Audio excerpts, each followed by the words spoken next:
আসসালামু আলাইকুম, কেমন আছেন সবাই? আজকে অ্যাকচুয়ালি আপনাদের সাথে আমি শেয়ার করব যে সামারে আমি বারবিকিউর প্রিপারেশন কি করে নিই বা কয়েক রকম আইটেম আমি কীভাবে আগে থেকে প্রিপারেশন নিয়ে মেক করে রাখি সেটাই। তো আজকে মেনলি আমি 3টা জিনিসের বারবিকিউ প্রিপারেশন নেব। একটা হচ্ছে শ্রিম্প, স্যালমন ফিশ আর হচ্ছে চিকেন।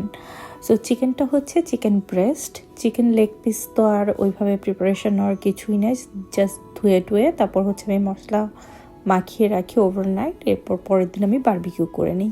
কিন্তু এগুলোকে আমি আজকে শাসলিকের মতো করব। সো শাসলিকের মতো করার জন্য কাঠিগুলোকে প্রথমেই একটু ভিজিয়ে রাখতে হবে আধা ঘন্টা থেকে 1 ঘন্টা। আর প্রত্যেকটা আইটেম আমি ফিশগুলো একদম কিউব করে কেটে নিয়েছি, যেভাবে শাসলিকে দিলে ইজিলি যায় ঠিক সেইভাবে সেই সাইজ করে। তো আমি প্রত্যেকটা সেম ওয়েতে আজকে করব, সেটা হচ্ছে সল্ট আর পেপার। সল্ট আর পেপারের সাথে আমি অল্প একটু সয়া সস দিচ্ছি। সয়া সসটা আসলে দিলে ভালোই লাগে টেস্টটা। আর হচ্ছে একটু গার্লিক পাউডার আর জিঞ্জার পাউডার, যদি অনিয়ন পাউডারটা থাকে আপনাদের সেটাও ইউজ করতে পারেন। আমার কাছে ছিল না, এই জন্য আমি অনিয়নটা স্কিপ করেছি, বাট আমি শাসলিকে আস্ত অনিয়নের যে কিউবটা আছে সেটা ইউজ করব।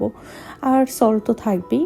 প্রত্যেকটা জিনিস আমি সবজিতেও সেম দিয়েছি, মাছ মাংসতেও সেম দিয়েছি। দিয়ে আমি প্রত্যেকটা জিনিস গুছিয়ে টেবিলে নিয়ে নিয়েছি। জাস্ট টেবিলে একটু নিউজ পেপার বিছিয়ে নিয়েছি যাতে মাখামাখি না হয়ে যায়, যেহেতু এটা অনেক সময়ের ব্যাপার। সো ডাইনিং টেবিলে নিয়ে আমি খুব বসে আস্তে ধীরে এটা করছিলাম। আপনারা আপনাদের মতো কোনটা আগে পরে দিবেন মিক্স অ্যান্ড ম্যাচ করে দিতে পারেন। আমি আজকে এই শাসলিক ইউজ করেছি মাশরুম আর 3 রকমের ক্যাপসিকাম। এছাড়াও কিন্তু ব্রকলি দিয়েও খুবই ভালো লাগে। আসলে যেটা যখন অ্যাভেলেবল থাকে আমি তখন সেটাই নিই। সবুজ কালারের ক্যাপসিকাম আজকে ছিল না, আজকে এই 3টা কালার ছিল, আমি এই 3টা কালারই দোকান থেকে নিয়ে এসেছি। সো এইভাবে আমি এখন প্রত্যেকটা বানিয়ে নিব। এগুলো আমি করে একটা বড় বক্সে করে কিন্তু ডিপ ফ্রিজেও রেখে দিতে পারি। আপনারা চাইলে সেটাও করতে পারেন, আবার নর্মাল ফ্রিজে রেখেও কিন্তু 1 সপ্তাহের মতো রাখা যাবে। আমি একটা জিনিস খেয়াল করেছি, আমার বাচ্চাদেরকে যখন আমি সবজি খাওয়াতে চাই তো এইভাবে যদি আমি শাসলিকটা করি ওরা খেতে খুবই পছন্দ করে এই বারবিকিউটা। আপনারাও চেষ্টা করে দেখতে পারেন।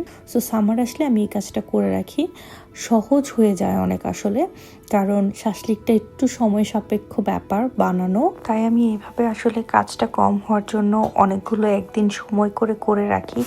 যেহেতু ফুল টাইম জব, বাচ্চা কাচ্চা সামলানো, এরপরে এই কাজগুলো যদি একটু আগে থেকে প্রিপারেশন নিয়ে রাখা যায় আমার লাইফটা একটু সহজ হয়ে যায়। ভাবলাম আপনাদের সাথে টিপসটা আজকের জন্য শেয়ার করি।